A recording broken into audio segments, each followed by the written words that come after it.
Thank you, thank you. Now let us see some magic.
Thank you, Mr. Jadoo.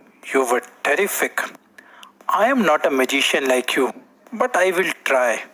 Now let me show you some of my magic.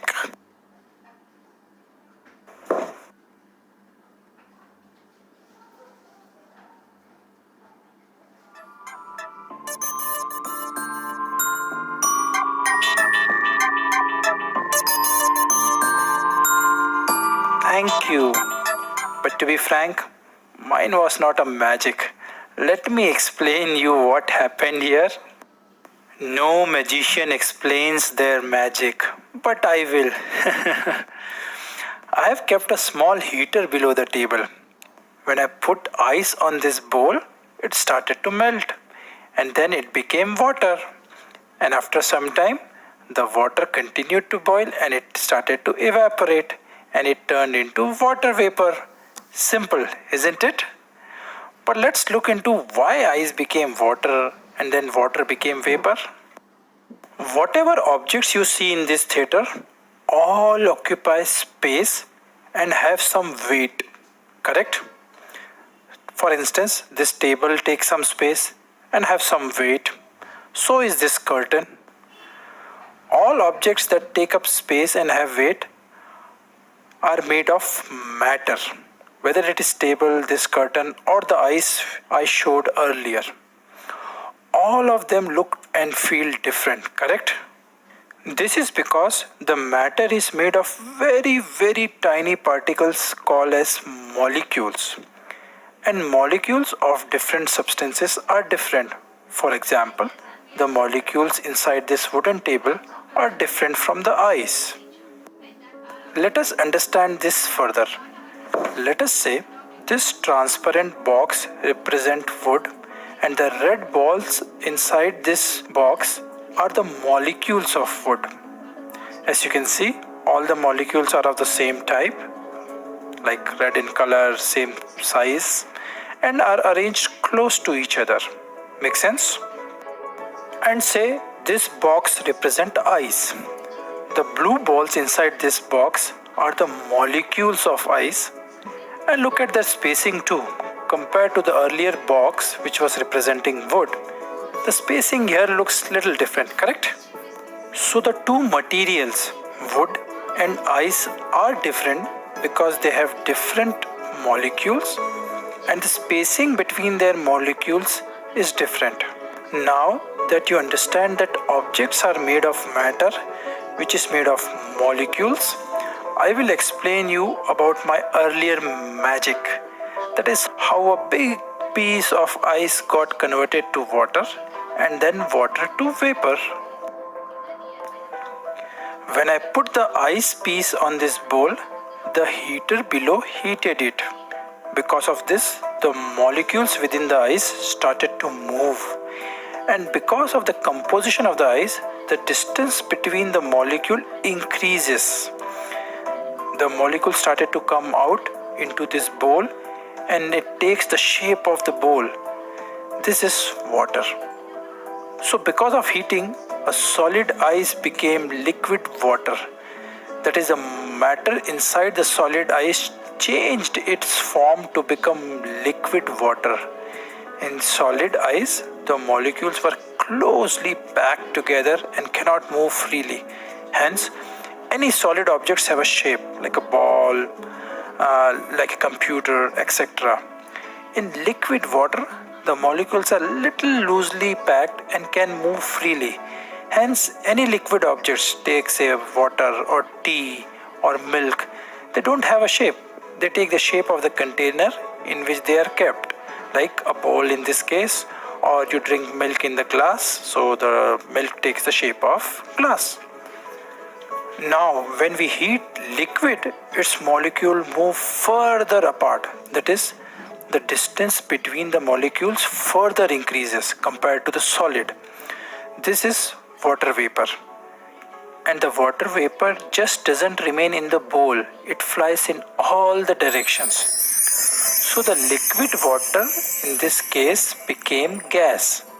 Or in other words, matter inside the liquid water changed its form to become gas. In case of gas, the molecules can move freely, hence gas doesn't have shape. Just like liquid, but they are further apart, remember.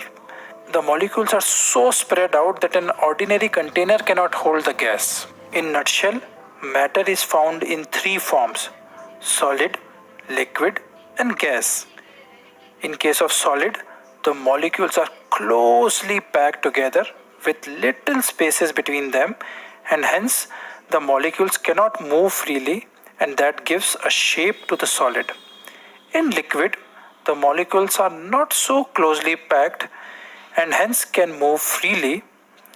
Hence, liquid can flow, like water can flow, and it doesn't have its own shape. It takes the shape of the container in which it is kept.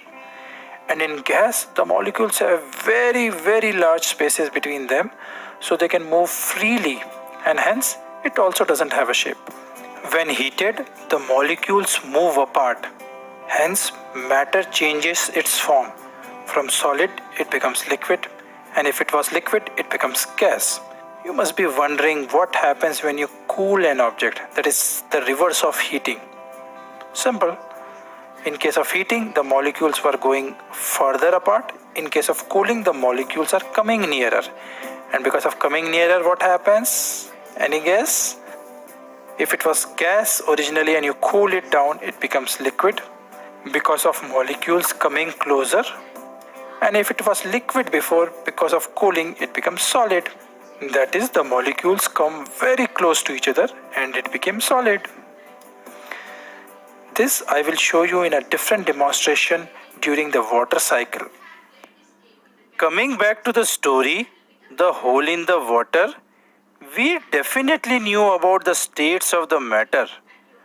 While it is impossible to make hole in the water as such, but we can definitely do this in the solid state of water, that is ice. Similarly, it doesn't require a magician to make the water disappear from the pot filled with water without doing anything. Due to the heat of the sun, especially in the summers, the water changes its state from liquid to gas. That is, water vapor vanishes in the atmosphere without requiring any human intervention. So we did deserve to get married to a princess as he passed both the tests using his knowledge. Correct, right, kids? Isn't this a magic? Just changing the distance between molecule. The matter changes its form. A solid becomes liquid, or liquid becomes a gas, or vice versa.